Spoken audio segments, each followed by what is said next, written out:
Everything we as human beings have created on this planet was essentially first created in our minds.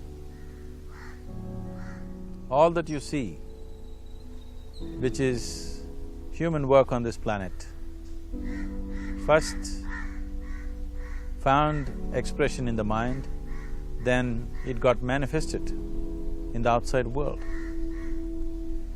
So one thing we need to understand is, the wonderful things that we have done on this planet and the horrible things that we have done on this planet, both have come from the human mind. So if we are concerned as to what we create in this world, it's extremely important that first of all we learn to create the right things in our mind, how we keep our minds. If we do not have the power to keep our minds the way we want it, what we create in the world is also going to be very accidental and haphazard. So learning to create our minds the way we want is the basis of creating the world the way we want. A well-established mind, a mind which is in a state of samyukti, is referred to as a kalpavriksha. If you organize your mind to a certain level of organization, it in turn organizes the whole system. Your body, your emotion, your energies, everything gets organized in that direction. Once all these four dimensions of you, your physical body, your mind, your emotion and the fundamental life energies are organized in one direction. Once you are like this, anything that you wish happens without even lifting a little finger actually.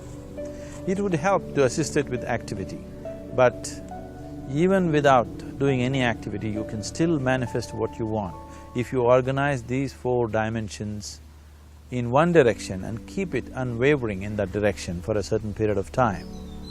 Right now the problem with your mind is, every moment it is changing its direction. It is like you want to travel somewhere and every 2 steps if you keep changing your direction, the question of you reaching the destination is very remote unless it happens by chance.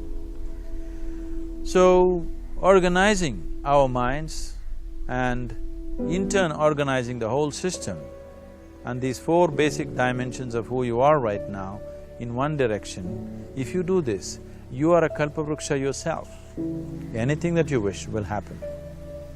But right now, if you look at your lives, everything that you have wished for till now, if it happens, you have finished. Everything and everybody that you have desired for, if all of that lands up in your house today, could you live with that?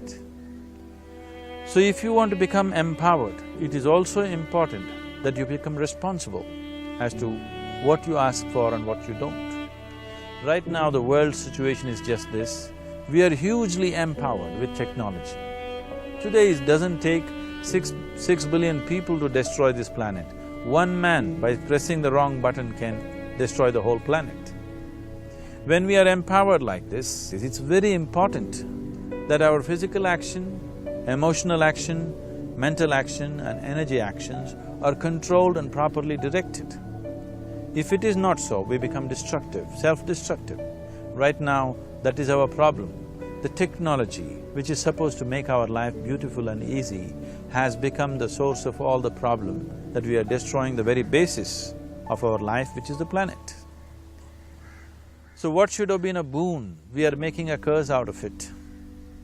What has brought incredible levels of comfort and convenience to us in the last 100 years or so has also become a threat to our life simply because we are not conscious action, we are in a compulsive state of action. So organizing our minds fundamentally means moving from a compulsive state of activity to a conscious state of activity. If you want life to happen the way you want it, because right now, the very crux of your happiness and your well-being is this. If at all if you're unhappy, the only and only reason why you're unhappy is life is not happening the way you think it should happen. That's all it is. So if life is not happening the way you think it should happen, you're unhappy. If life happens the way you think it should happen, you are happy. It's as simple as that. So if life has to happen the way you think it should happen, first of all, how you think, with how much focus you think, how much stability is there in your thought and how much reverberance is there in the thought process will determine whether your thought will become a reality or is it just an empty thought. Or how you do not create any impediments for your thought by creating negative thought process. Is something possible or not possible? Is destroying humanity. What is possible and not possible is not your business, it's nature's business. Your business is just to strive for what you want. Right now you're sitting here. If I ask you two simple questions, I want you to just look at this and answer this.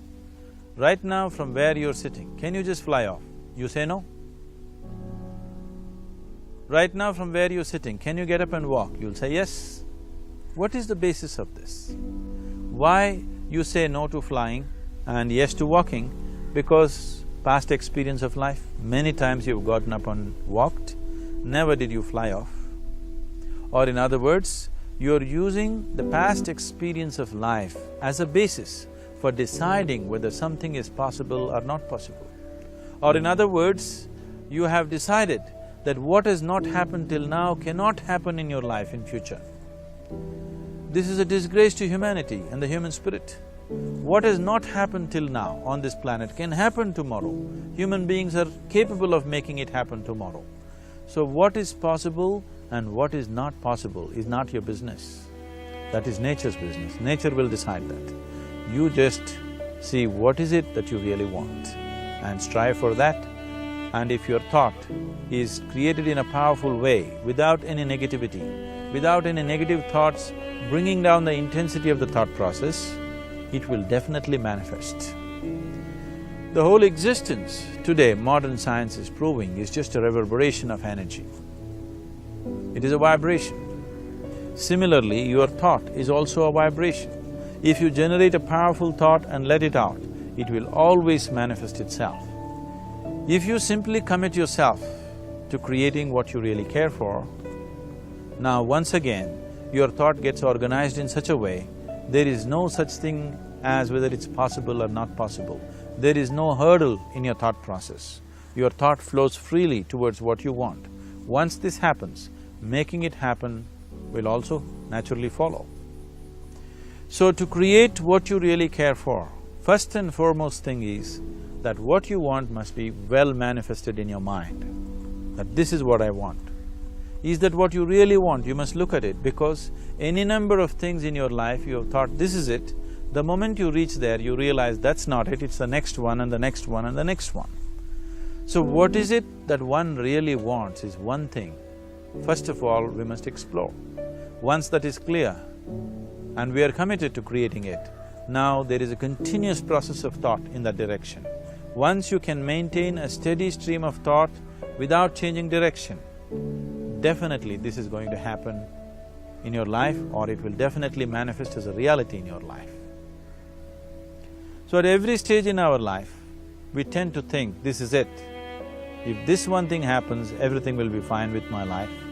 You reach there and you realize that's not it, and you postpone it to something else and something else. This is going on. The first and foremost thing is, you must be clear what is it that you really want. If you do not know what you want, the question of creating it doesn't arise. If you look at what you really want, what every human being wants is, he wants to live joyfully, he wants to live peacefully.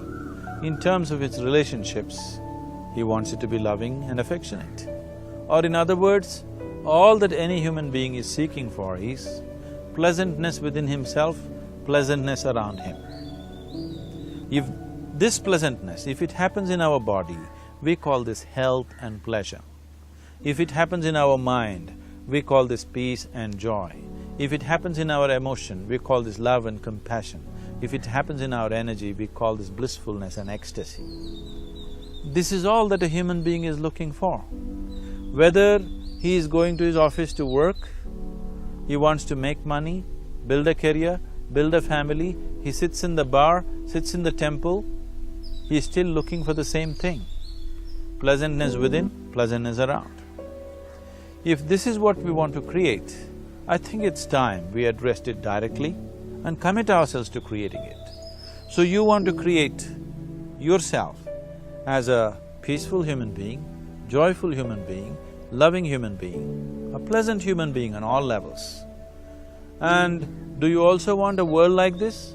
A peaceful world, a loving world, a joyful world? No, I want greenery, I want food. When we say a joyful world, that means everything that you want has happened. So this is all that you're looking for.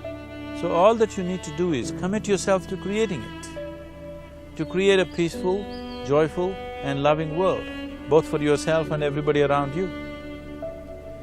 Every day in the morning, if you start your day with this simple thought in your mind, that today, wherever I go, I will create a peaceful, loving and joyful world. If you fall down 100 times in the day, what does it matter? For a committed man, there is no such thing as failure. If you fall down 100 times, 100 lessons to be learnt. If you commit yourself like this to creating what you really care for, now your mind gets organized. Once your mind gets organized, the way you think is the way you feel, your emotion will get organized. Once your thought and emotion is organized, your energies will get organized in the same direction. Once your thought, emotion and energies are organized, your very body will get organized. Once all these four are organized in one direction, your ability to create and manifest what you want is phenomenal. You are the creator in many ways. So, the very source of creation is functioning within you. If you organize these four dimensions of mind, emotion, body and energy in one direction, the source of creation is with you. You are the creator. What you want to create will happen to you effortlessly. Once you're organized like this, now you are not a mess. You are a kalpavruksha. You have the power to create what you want.